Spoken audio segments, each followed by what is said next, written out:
Bonjour à tous en ce dimanche matin. J'espère que vous allez bien. Vous êtes sur ACP Jura. Nous allons continuer cette étude sur l'épreuve de notre foi. Je pense que la foi, elle a besoin toute notre vie d'être fortifiée parce que nous ne savons jamais ce qui peut nous attendre. Mais en tout cas, nous savons ce que nous dit la parole de Dieu. Nous connaissons les promesses de Dieu. Et nous voulons les revoir régulièrement parce que nous avons besoin du Seigneur. Nous avions vu mardi un verset dans Jacques chapitre 1 et au verset 2 dans la version seconde.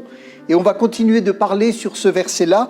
Alors un petit rappel, Jacques chapitre 1 et au verset 2, il est dit « Mes frères,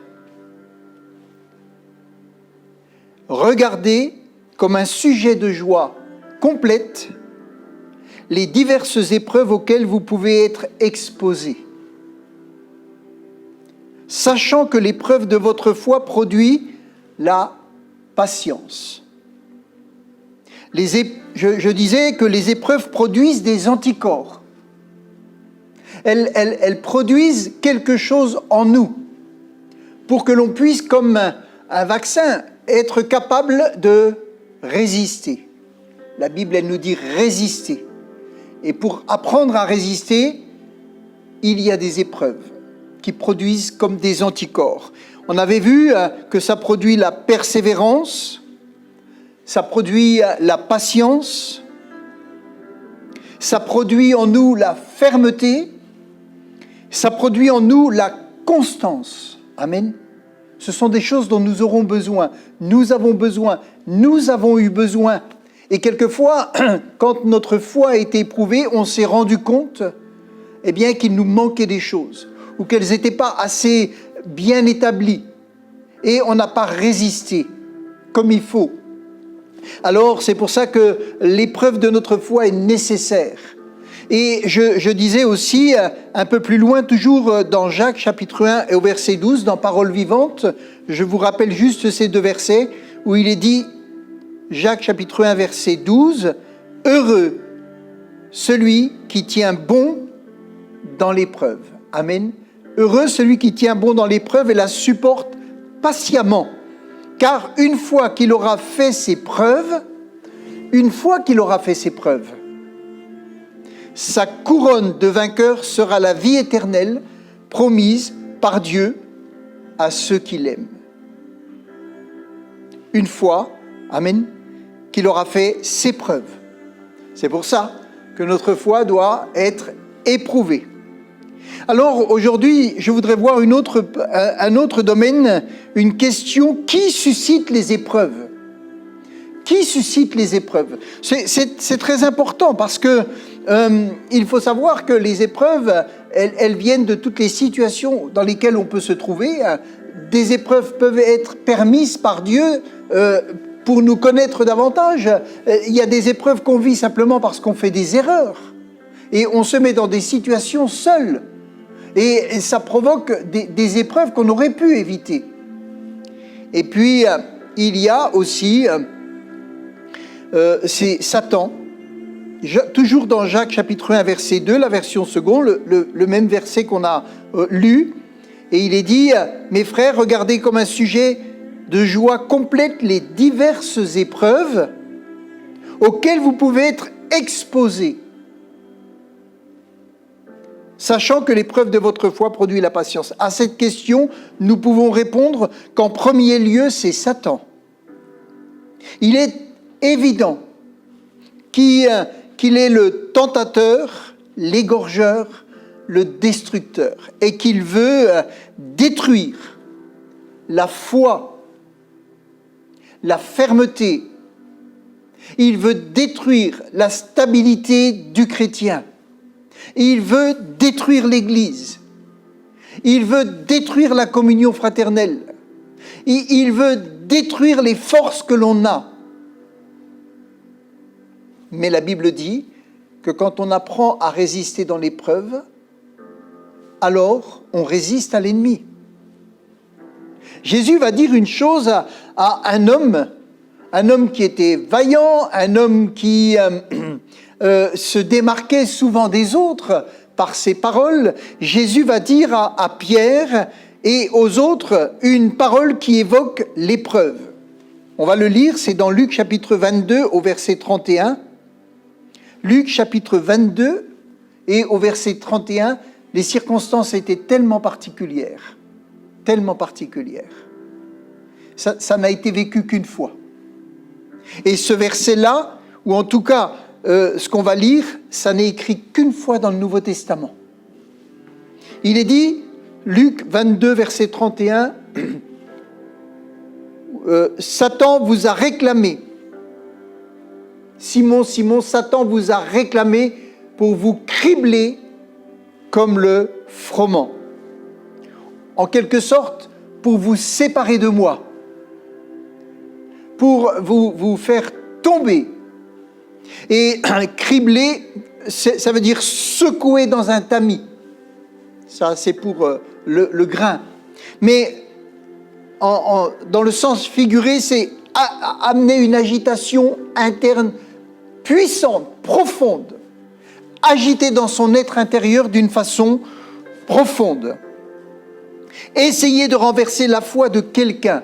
Satan vous a réclamé pour renverser votre foi.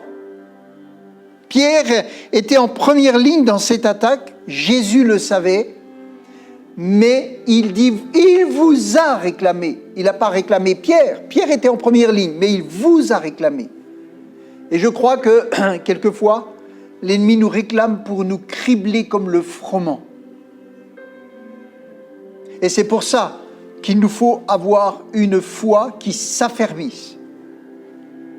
Vous savez, dans un premier point, on va voir vivre un arrêt brutal des habitudes et du confort. Pierre, c'était bien sûr une situation exceptionnelle. Mais nous pouvons vivre, et toute cette époque, cette année 2020, nous vivons comme un arrêt brutal des habitudes et même du confort. Nous pouvons, dans ce temps de confinement qui est hors du commun, nous trouver pour certains en situation où n'ayant plus de vie d'église, ou même en ayant une vie complètement déstabilisée par rapport aux habitudes, être réclamé par Satan pour nous cribler, pour nous déstabiliser. La situation que Pierre et les disciples vivaient était une occasion pour l'ennemi de les faire tomber. Et la situation que l'on vit pour l'ennemi, c'est une occasion de faire tomber le peuple de Dieu, qui, pour toutes les raisons qu'on connaît, ne peut plus vivre comme avant. Ce qu'ils ont vécu, Jésus venait de passer 3 ans et demi avec eux. Jésus était si fort, si puissant qu'aucune maladie, aucun démon ne lui résistait. Les tempêtes ne lui résistaient pas. Les éléments ne lui résistaient pas. Les pharisiens, même s'ils lui résistaient, ils étaient confondus par les paroles qu'il pouvait prononcer, par l'enseignement qu'il pouvait donner. Et quand ils ont vu leur maître emmené comme un brigand, condamné, accusé, et qu'ils se laissent faire, qu'ils ont perdu les repères, ils ont perdu l'état dans lequel ils étaient depuis 3 ans et demi, cet état de confort, cet état de stabilité dans lequel ils étaient, tout cela s'est effondré en quelques heures. Que dire? Par exemple, Pierre, il a voulu défendre Jésus avec son épée. Il a voulu l'assurer de sa fidélité.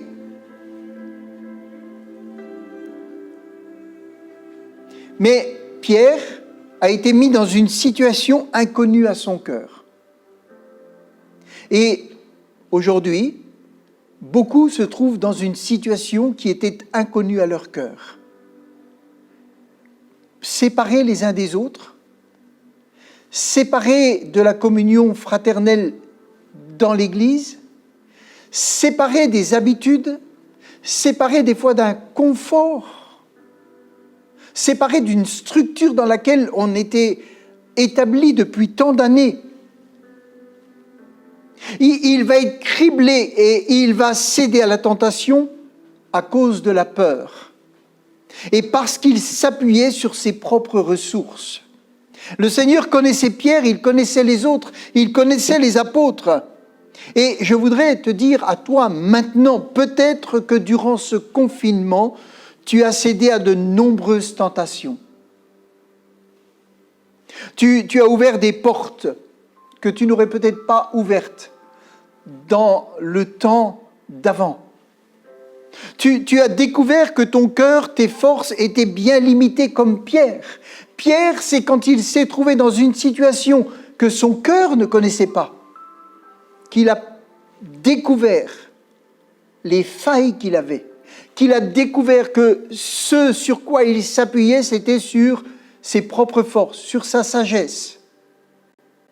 Et il a été profondément déçu. Je pense que ce confinement a pu décevoir beaucoup sur leur propre vie, sur leurs propres pensées, sur leur propre stabilité.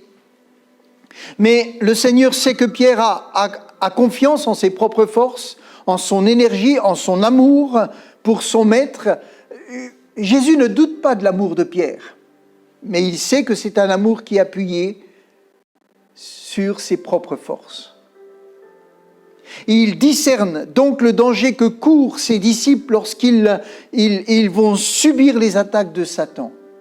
Et je peux te dire que Jésus sait ce que chacun subit pendant ce confinement, ce que chacun vit pendant ce confinement. Le Seigneur connaît nos vies et il sait où sont nos fondements. Comme il savait exactement où en était Pierre, il sait où en sont nos fondements.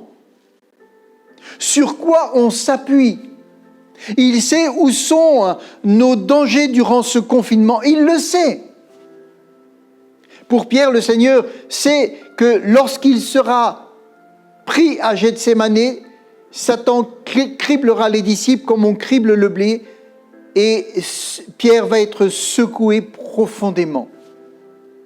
Pour résister, vous savez, Pierre aurait dû compter seulement sur le Seigneur, sur la force qu'il donne aux siens, mais Pierre n'était pas prêt. Pierre n'était pas prêt. Il ne le savait pas, mais il n'était pas prêt. Il n'était pas prêt. Il va donc au-devant d'une terrible déception quant à lui-même, quant à ses sentiments, quant à même ses proclamations. Il va devant une déception terrible. Comment il réagit ? Jusqu'où cette déception va le conduire ? Vous savez, Pierre va pleurer amèrement sur sa situation. Pierre va réaliser tout ce qu'il a prononcé devant ses servantes. Aussi, le Seigneur va prier pour que, dans ces moments-là, la foi de Pierre ne lui manque pas. Et je crois que Jésus prie pour que la foi de ses enfants ne manque pas pendant cette période difficile, qui nous prépare certainement à des périodes encore plus difficiles. Ta vie sans réunion t'a peut-être déçu et tu réalises que tu mettais trop ta confiance en toi ou trop ta confiance dans une structure, trop ta confiance dans les autres, trop ta confiance dans le fait que par toi-même tu veux plaire à Dieu. Regardez ce que Jésus va dire à Pierre. C'est dans Luc chapitre 22 au verset 32 dans la version Semeur.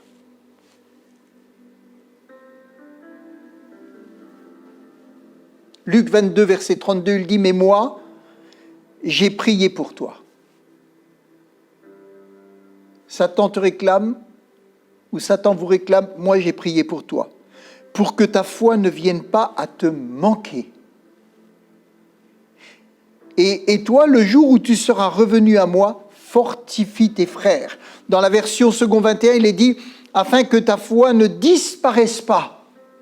qu'elle ne se volatilise pas, qu'elle ne te manque pas. Pourtant, il va céder. Mais malgré tout, il lui reste assez de foi, après cette épreuve, pour réagir de la bonne façon. Et ça, c'est important. Jésus prie pour que la foi ne manque pas.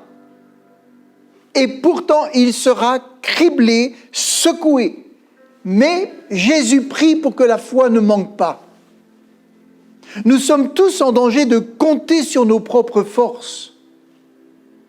Et bien souvent, nous avons commencé quelque chose dans la conscience de notre incapacité en criant au Seigneur pour avoir les forces. Et puis, quand nous avons eu les forces et que nous avons réussi, nous mettons notre confiance dans notre expérience, dans le résultat obtenu la première fois.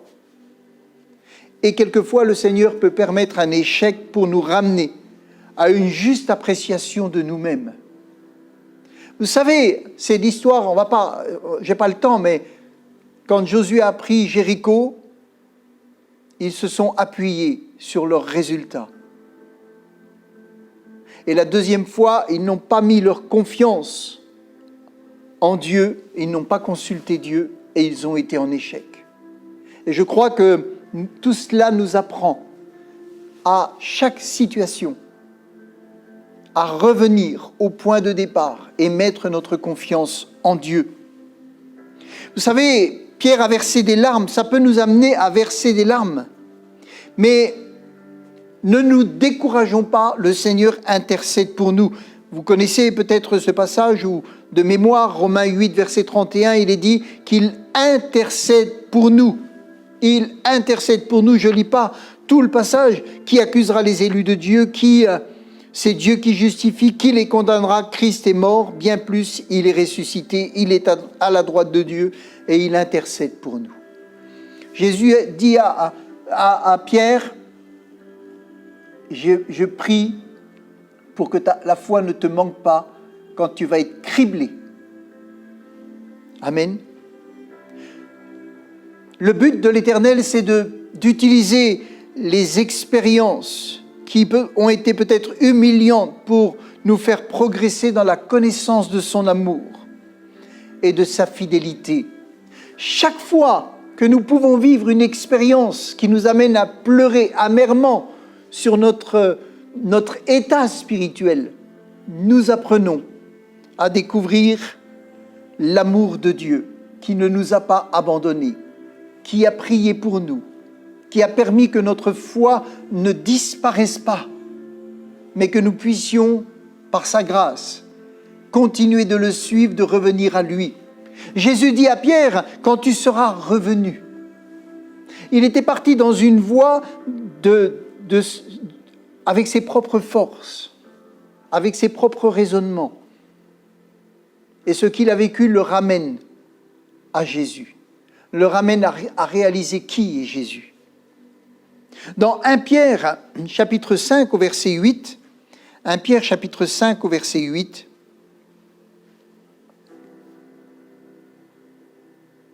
il nous est dit, et Pierre, vous savez, il le dit et il sait pourquoi il dit ça. Au verset 8, il est dit, « Soyez sobres, veillez. Votre adversaire, le diable, rôde comme un lion rugissant, cherchant qui il dévorera. Et il dit, résistez-lui avec une foi ferme. Sachant que les mêmes souffrances sont imposées à vos frères dans le monde. » Pierre sait de quoi il parle quand il dit au verset 10, « Le Dieu de toute grâce. » Amen. Il dit au verset 10, « Le Dieu de toute grâce qui vous a appelés en Jésus-Christ à la gloire éternelle après que vous aurez souffert un peu de temps, vous perfectionnera lui-même, vous affermira, vous fortifiera, vous rendra inébranlable. » Frères et sœurs, il veut faire la même chose avec vous tous, avec nous tous. Il nous perfectionne lui-même. Amen. Il nous perfectionne lui-même. Et Pierre a été perfectionné. Pierre va rebondir avec la Pentecôte. Il va rebondir dans cette épreuve si terrible qu'il va vivre, à renier 3 fois son maître. C'est terrible ce qu'il a fait. Mais en même temps, comme Christ a prié pour que la foi ne vienne pas à lui manquer, il va s'en sortir. Amen. Et tu vas t'en sortir. Nous allons nous en sortir. Parce que le projet de Dieu est grand. Il nous perfectionne lui-même. Il nous affermira. Il nous fortifiera et il nous rendra inébranlables. Amen. Vous savez, Jésus n'a pas été épargné. Jésus lui-même n'a pas été épargné. Dans Luc chapitre 4, verset 13, je vous le lis rapidement. Après l'avoir tenté de toutes les manières, le diable s'éloigna de lui jusqu'à un moment favorable. Mais il est dit au verset 14, c'est Luc 4, verset 14, Jésus, revêtu de la puissance de l'Esprit, retourna en Galilée et sa renommée se répandit dans tout le pays d'alentour. Amen. Dans tout le pays d'alentour. L'épreuve de notre foi, elle est bien là, mais revêtue de l'Esprit de Dieu, nous allons gagner. Amen. Nous allons gagner. Parce que Christ est là, il prie, il fait en sorte que notre foi ne disparaisse pas. Et pour finir, encore un ou deux versets, dans Luc 22, verset 40, il dit un peu plus loin, et ça c'est quelque chose que nous devons garder précieusement dans nos cœurs, lorsqu'il fut arrivé dans ce lieu, Luc 22, 40, il leur dit, c'était dans le jardin de Gethsémani, priez afin que vous ne tombiez pas en tentation. Ou dans la version Semeur, il est dit, continuez à prier pour que vous ne cédiez pas à la tentation. Ça, c'est notre part. Ça, c'est notre part. Matthieu, chapitre 4, verset 3 dit, le tentateur, s'étant approché de lui dit, si tu es le Fils de Dieu, ordonne que ces pierres deviennent des pains. Le tentateur s'est approché de Jésus et lui a parlé. Et Jésus dit, priez afin de ne pas tomber quand le tentateur viendra vous tenter. Jésus a résisté.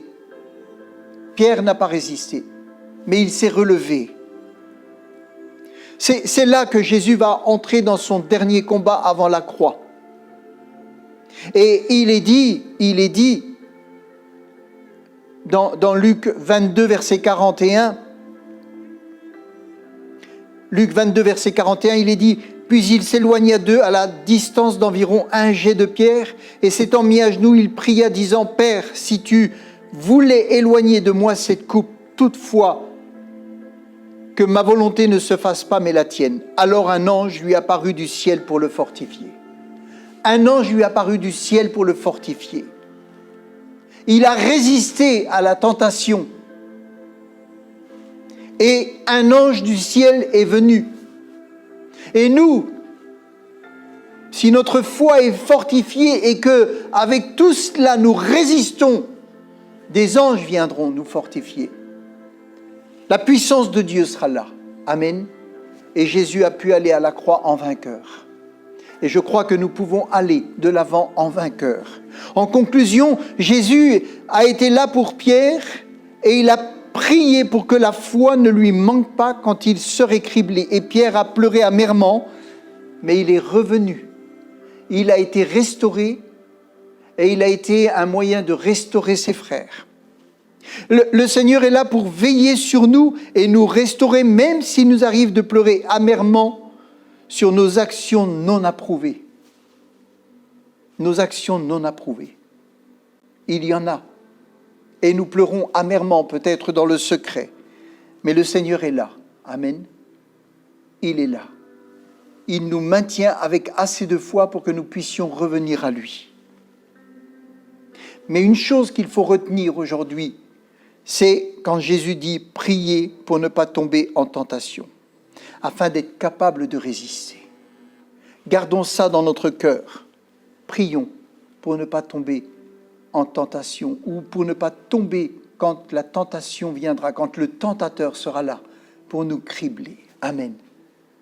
Père éternel, nous te louons, nous te rendons grâce, parce que nous savons que tu es vraiment là pour nous assister. Tu connais nos cœurs, Tu connais nos situations. Tu connais la vie que nous avons. Tu sais, Seigneur, où sont nos limites, nos failles. Tu sais, Seigneur, quand nous proclamons des choses que nous ne pouvons pas faire, parce que nous les proclamons d'une façon charnelle. Tu connais ces choses. Mais tu as dit à Pierre, et tu nous le dis, je prie pour que ta foi ne vienne pas à manquer. Alors, Seigneur, nous voulons nous prier pour résister dans la tentation. Toi et nous, réunis, avec l'expérience de tous ces hommes, nous serons vainqueurs. C'est toi qui le dis et c'est toi qui nous assistes. C'est la plus grande force que nous pouvons avoir. Le Seigneur Tout-Puissant qui nous assiste à tout moment, dans les moments les plus difficiles. Alors, faites confiance au Seigneur. Ne vous appuyez pas sur votre sagesse. Appuyez-vous sur la parole et sur ses promesses, et vous verrez que Dieu est tout-puissant. Amen. Bonne journée à vous tous. Que le Seigneur vous bénisse.